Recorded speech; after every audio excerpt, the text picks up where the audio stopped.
검은 세단 한 대가 낡은 골목 앞에 멈춰섭니다. 차에서 내린 백만장자 중년 부부 강태훈과 그 아내. 회사 자재 납품차 이곳에 왔다가 우연히 한 장면을 목격합니다. 폐지 수레를 끄는 여자. 그 뒤를 따르는 세 명의 아이들. 그중 맏형으로 보이는 아이가 소방차 그림이 그려진 가방을 메고 환하게 웃으며 고개를 돌리는 순간 강태훈의 손에서 핸드폰이 미끄러집니다. 8년 전 화재 현장에서 죽은 아들 수호의 얼굴이 그대로입니다. 새쌍둥이, 아이 못 낳는다던 며느리가. 강태훈의 입술이 파르르 떨립니다. 이 아이들의 정체를 알게 되는 순간 그의 삶은 완전히 무너질 것입니다. 이 이야기가 궁금하시다면 잠시 구독 버튼을 눌러주세요. 평범해 보이는 사람들의 숨겨진 이야기를 매일 전해드립니다. 자, 이 충격적인 재회가 어떻게 시작됐는지 10년 전으로 돌아가 보겠습니다. 10년 전의 이야기입니다. 28살의 강수호는 연인 윤서연을 집에 데려옵니다. 하지만 강태훈은 며칠간 사설 탐정을 고용해 서연의 배경을 조사합니다. 고아원 출신, 그리고 결정타는 병원 검사 결과, 난임 가능성 높음이라는 문서. 일주일 후 강태훈은 가족 모임 자리에서 서연을 불러 세웁니다. 식탁 위로 난임 진단서를 던지며 말합니다. 우리 집안대를 끊을 셈이냐? 서연의 얼굴이 새하얗게 질립니다. 강태훈은 멈추지 않습니다. 오래된 가족 호적 등본을 꺼내 보여줍니다. 거기엔 자신의 어머니 이름이 붉은 줄로 지워져 있습니다. 내 어머니가 아이 못 낳아서 어떻게 됐는지 알아? 이혼당하고 쫓겨났어. 너도 똑같이 만들 순 없다. 수호가 아버지를 막아섭니다. 아버지, 그만하세요. 강태훈은 냉정하게 말합니다. 결혼은 안 된다. 내가 우리 집안 마지막 아들인데 대가 끊기면 끝이야. 13살 의붓동생 민재가 서연을 비웃습니다. 형수님, 아이도 못 낳는데요? 서연은 눈물을 참으며 집을 나섭니다. 수호는 아버지에게 소리칩니다. 아버지가 틀렸어요. 전 서연 씨와 결혼할 겁니다. 강태훈은 차갑게 답합니다. 그럼 이 집과는 인연을 끊어라. 재산 상속도 포기해. 수호는 고개를 끄덕입니다. 좋습니다. 전 아버지 돈 없이도 살 수 있어요. 그렇게 부자는 갈라섰습니다. 수호는 서연에게 전화를 겁니다. 미안해요. 우리 그래도 결혼해요. 서연은 눈물을 흘리며 대답합니다. 괜찮을까요? 수호는 웃으며 말합니다. 당연하죠. 우리 둘이면 충분해요. 강태훈은 중얼거립니다. 후회하게 될 거야. 수호와 서연은 결혼식을 올립니다. 강태훈은 초대장을 받았지만 참석하지 않습니다. 대신 변호사를 보내 재산 상속 포기 각서를 전달합니다.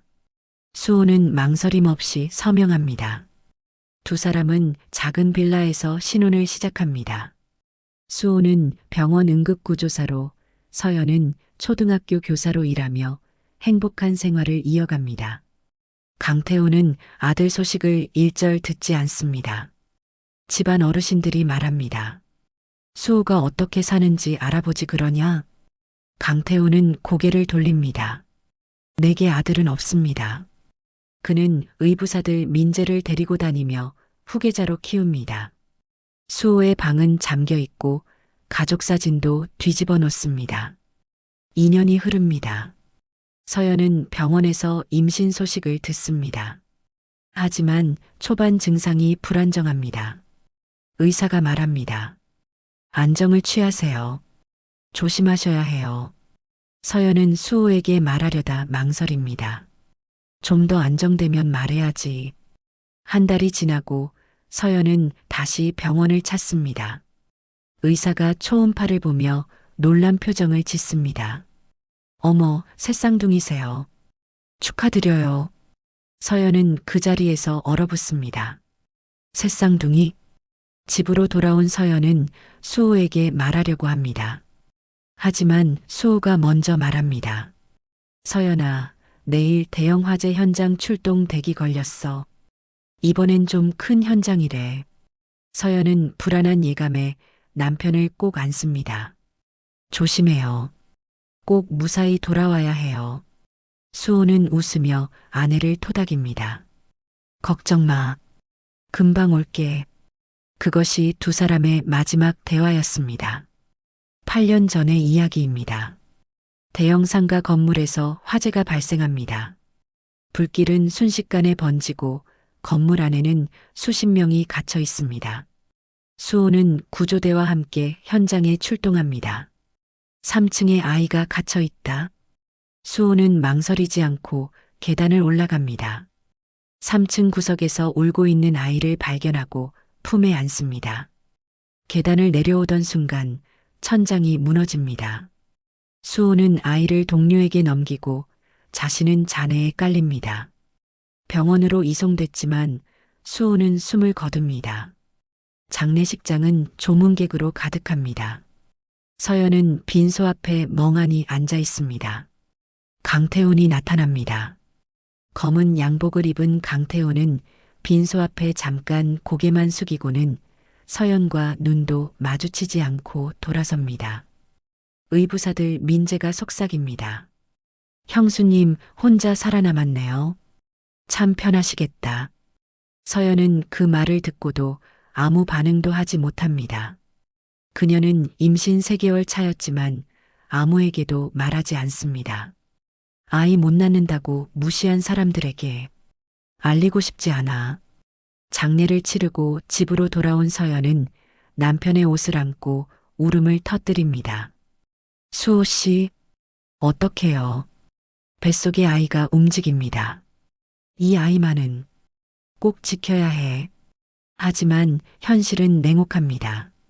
통장 잔고는 빠르게 줄어들고 출산 날짜는 다가옵니다. 서연은 홀로 버텨야 합니다. 서연은 임신 사실을 끝까지 숨깁니다. 학교에는 휴직계를 냅니다. 배가 불러오면서 외출도 줄입니다. 출산일이 다가옵니다. 서연은 혼자 병원에 갑니다. 보호자는요? 간호사가 묻습니다. 혼자예요. 진통이 시작되고 서연은 이를 악물고 버팁니다. 첫 아이의 울음소리가 들립니다. 이어 둘째, 셋째가 태어납니다. 축하해요. 새 아드님이에요. 서연은 아기들을 보며 속삭입니다. 당신 닮았어. 수호 씨. 특히 첫째는 수호와 똑같습니다. 퇴원 후 새쌍둥이 육아는 상상 이상으로 힘듭니다. 밤낮 없이 우는 아이들. 저축했던 돈은 빠르게 줄어듭니다. 1년이 지나고 통장은 거의 바닥납니다. 서연은 학교에 사직서를 내고 월세가 저렴한 반지하로 이사합니다. 새벽마다 폐지를 줍기 시작합니다. 유모차에 아이 둘을 태우고 한 명은 없고 폐지 수레를 끕니다. 그렇게 8년이 흐릅니다. 8년이 흐릅니다. 새쌍둥이는 초등학교 1학년이 됩니다. 서연은 여전히 새벽 폐지 수집으로 생계를 유지합니다. 아이들을 학교에 보내고 새벽과 저녁에 폐지를 줍습니다. 아이들은 엄마가 폐지를 줍는다는 사실을 압니다. 하지만 부끄러워하지 않습니다. 첫째 현우는 동생들을 챙기고 둘째 민우는 밝게 웃으며 막내 준우는 엄마를 꼭 안아줍니다. 어느 날 학교에서 돌아온 현우가 평소와 다르게 조용합니다. 서연이 묻습니다. 무슨 일 있어? 현우는 망설이다 말합니다. 애들이 엄마가 폐지 줍는다고 했어. 서연의 가슴이 철렁 내려앉습니다. 엄마가 미안해. 그런데 현우가 오히려 엄마를 안습니다. 엄마는 잘못 없어요. 우리 3명 키우려고 열심히 하는 거잖아요. 서연은 참았던 눈물을 터뜨립니다. 고마워. 우리 현우. 한편 강태호는 6년 전 박미숙과 재혼합니다. 민재를 회사 상무 대리로 앉히고 후계 구도를 굳힙니다. 수호는 점점 잊혀집니다. 강태호는 가끔 수호 생각이 나면 술을 마십니다. 내가 틀렸을까? 하지만 그는 그 질문을 끝까지 밀어붙이지 않습니다. 박미숙이 옆에서 말합니다. 옛날 일 생각해서 뭐해요? 이제 민재도 있고 회사도 잘 되고 있잖아요. 강태호는 고개를 끄덕입니다. 그래, 그래야지. 하지만 밤마다 악몽을 꿉니다. 수호가 불길 속에서 자신을 바라보는 꿈. 그 시선이 너무 슬퍼서 강태호는 식은땀을 흘리며 깹니다. 어느 날 강태호는 회사 자재 납품건으로 낡은 동네를 방문합니다. 차에서 내려 납품처를 찾던 중 한 골목에서 이상한 장면을 목격합니다. 폐지 수레를 끄는 여자. 그 뒤를 따르는 3명의 아이들. 아이들은 교복 가방을 메고 있습니다. 그중 한 아이가 소방차 그림이 그려진 가방을 들고 있습니다. 아이가 웃으며 돌아보는 순간 강태훈의 심장이 멎습니다. 수호? 아니, 수호는 8년 전에 죽었습니다. 하지만 저 아이의 얼굴은 수호와 똑같습니다. 표정, 웃는 모습, 눈빛까지. 강태훈은 차 뒤로 몸을 숨깁니다. 아이들이 지나갑니다. 엄마, 오늘 급식 맛있었어. 그래, 다행이다. 내일도 맛있는 거 먹어. 여자의 목소리. 강태훈은 그 목소리를 압니다. 윤서연? 강태훈은 떨리는 손으로 핸드폰을 꺼냅니다. 사진을 찍으려다 멈춥니다. 설마 그럴 리가. 하지만 아이의 얼굴은 부정할 수 없습니다. 강태훈은 그날 밤 잠을 이루지 못합니다. 아이 못 낳는다던 여자가 새쌍둥이를. 다음 날 강태훈은 다시 그 골목을 찾습니다. 같은 시간, 같은 장소. 서연과 아이들이 나타납니다. 이번엔 더 가까이서 봅니다. 세 아이 모두 수호를 닮았습니다. 특히 첫째는 수호 그 자체입니다. 강태훈은 차 안에서 눈물을 흘립니다. 내가 뭘 한 거야? 강태훈은 며칠 동안 그 골목을 찾습니다. 특히 첫째 아이는 수호와 너무 닮았습니다. 강태훈은 사설 탐정을 고용합니다. 보고서가 도착합니다. 여자는 윤서연. 아이들은 8년 전 출생. 새쌍둥이 남자아이. 모든 것이 맞아떨어집니다. 아이 못 낳는다던 여자가 새쌍둥이를. 어느 날 강태훈은 학교 앞에서 기다립니다. 현우가 친구에게 보여주는 숙제 포스터가 눈에 들어옵니다. 우리 아빠 강수호 소방관이었어요. 강태훈은 주저앉을 뻔합니다. 그날 밤 강태훈은 8년 동안 잠가뒀던 수호의 방에 들어갑니다. 책상 서랍을 엽니다. 봉투 하나가 나옵니다. 서연에게. 안에는 초음파 사진 3장과 수호의 메모. 서연아, 우리 아이들 꼭 건강하게 키워줘. 사랑해. 초음파 사진 날짜는 8년 전, 수호 사망 한 달 전. 새쌍둥이. 내 손주들이었어. 강태훈은 그 자리에서 무너집니다. 다음 날 강태훈은 서연을 찾아갑니다. 서연이 폐지를 줍고 있습니다. 회장님? 서연의 얼굴이 굳습니다. 강태훈은 떨리는 목소리로 묻습니다. 아이들, 수호 아이들 맞습니까? 강태훈은 초음파 사진을 꺼냅니다. 이걸 수호방에서 찾았습니다. 서연의 눈가가 붉어집니다. 그래서요? 강태훈은 무릎을 꿇습니다. 손주들을 만나고 싶습니다. 서연은 냉소를 띱니다. 8년 동안 어디 계셨어요? 아이 못 낳는다고 무시하더니 이제 와서 손주라고 찾으시는 거예요? 강태훈은 고개를 숙입니다. 미안합니다. 서연은 폐지 수레를 끌고 돌아섭니다. 전 바빠요. 돌아가세요. 강태훈은 그 자리에 무릎 꿇은 채 땅바닥에 이마를 댑니다. 미안합니다. 미안합니다. 하지만 서연은 돌아보지 않습니다. 강태호는 집으로 돌아와 아내 박미숙에게 손주 발견 사실을 털어놓습니다.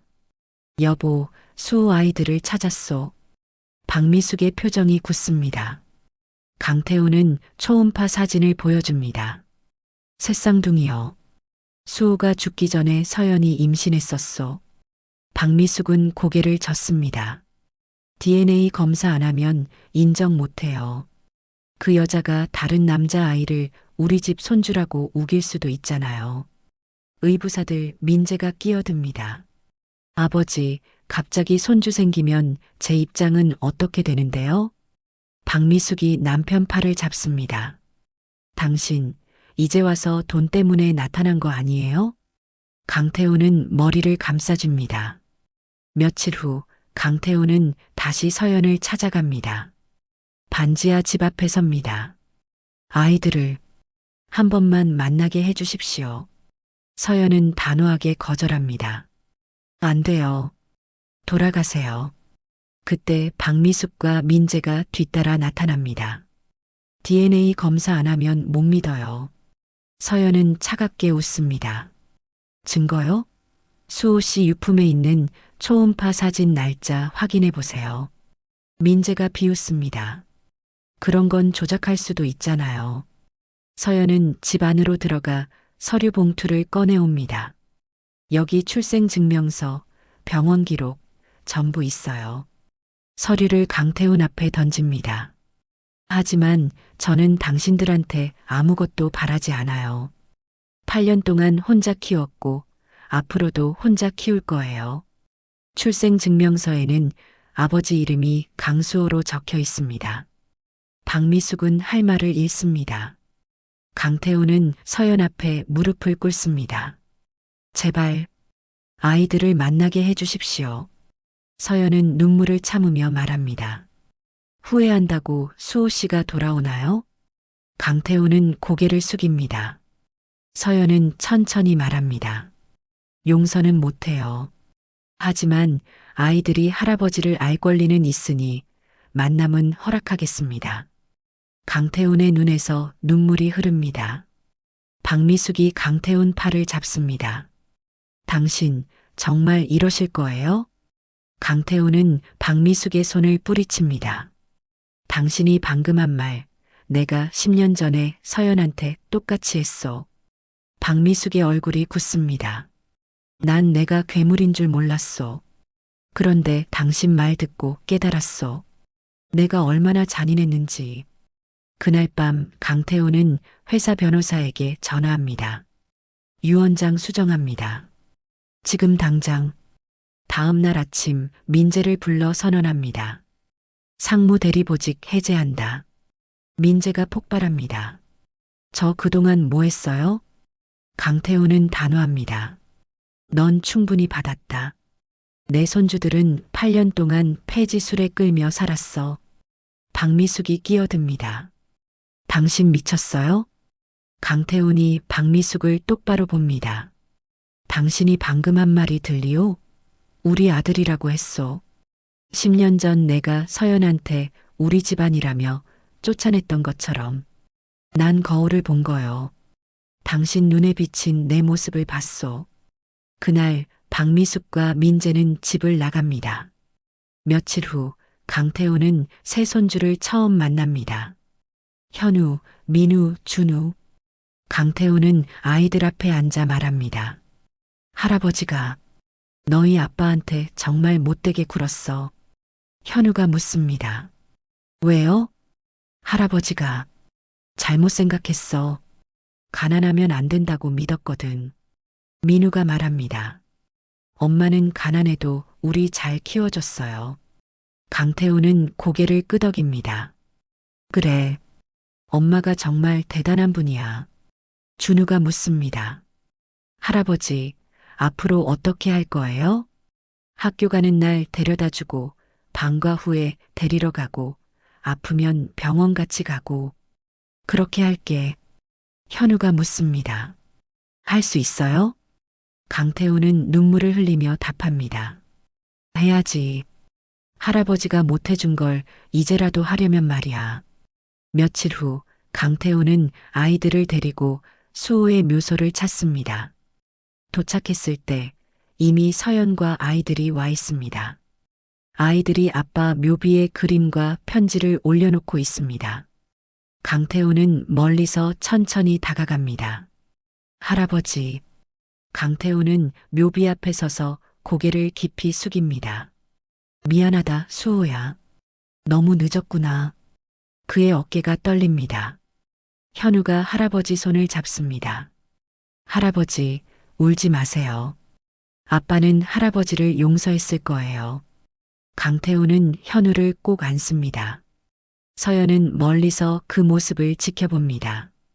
용서할 순 없습니다. 하지만 아이들에게 할아버지가 생긴 건 나쁘지 않습니다. 강태호는 평생 이 죄를 짊어지고 살 것입니다. 하지만 적어도 속죄는 시작됐습니다.